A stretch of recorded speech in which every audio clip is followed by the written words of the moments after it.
There was this one artist that inducted me and the boys into the Rock and Roll Hall of Fame.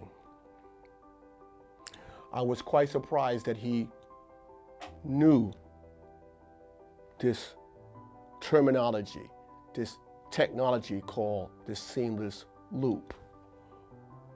As he was inducting us into the Rock and Roll Hall of Fame, he stated this. I was quite surprised. This particular artist that I'm talking about, I watched him go from being on teeny tiny labels like Sleeping Bag, shout out to Will Sokoloff, and then from Sleeping Bag Records, graduate to Def Jam Records, and became one of the premier artists. His albums, his songs had a 10-year or more stranglehold on hip hop. Everything that he made, I know I played it. This particular artist also became president of Def Jam Records, then became a label owner called Rockefeller. I'm gonna say this, there are a lot of talented artists in the culture,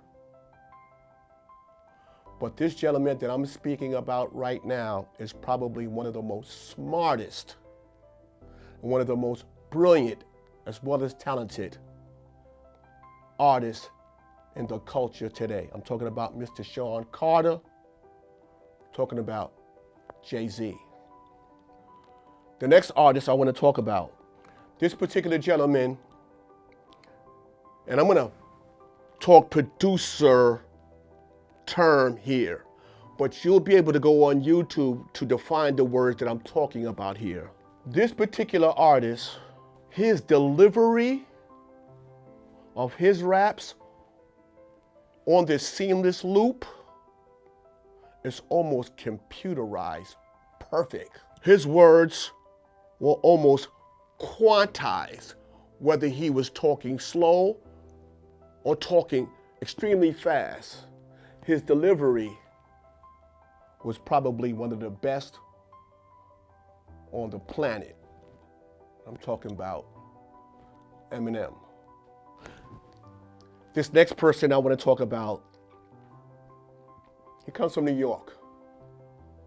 I met him. He used to promote parties in the Bronx and Manhattan, mostly Queens. There was a DJ crew he used to promote heavily called Infinity Machine. They were dope. I watched this particular gentleman distribute records out of the trunk of his car. Later on, with his partner, Leo Cohen and Rick Rubin, I watched him take this small label called Def Jam. And this is what was genius about this particular gentleman. He went to Columbia, which was a huge distributing label, and he kind of says, I don't want you to handle the day-to-day business. We just want you to distribute. And with the collaboration of Leo Cohen, Rick Rubin, and Russell Simmons, Def Jam becomes the Godzilla monster label of the culture. He then opens up Rush Productions and then Rush Management. His stable of artists were the best on the planet. This particular person I'm talking about is one of my good friends, Russell Simmons. All right, ladies and gentlemen, listening to my thoughts and my views. If I had like 20 years, there are so many people that I would like to speak about that have done some incredible, incredible things on the mic, in the office, but I only have a limited amount of time. So I'm going to talk about one more person. And this one hits home. My son Keith. He comes to me one day and he says, Dad, there's this rapper from another country that's probably going to be one of the biggest rappers ever. And he's not from America. I'm looking down on my son. He's like maybe 10. He says, Dad, you got to listen to me. Like, he puts his music on the internet where you can listen to it for free. So I give my son, I'm the father and you're the son look like you don't know what you're talking about. He tells me over and over again. I go on the internet and I start listening to this rapper. This rapper is from Toronto, Canada. America been ruling forever. It's this guy from Toronto, Canada. Yeah, okay. But as I'm listening to his music, incredibly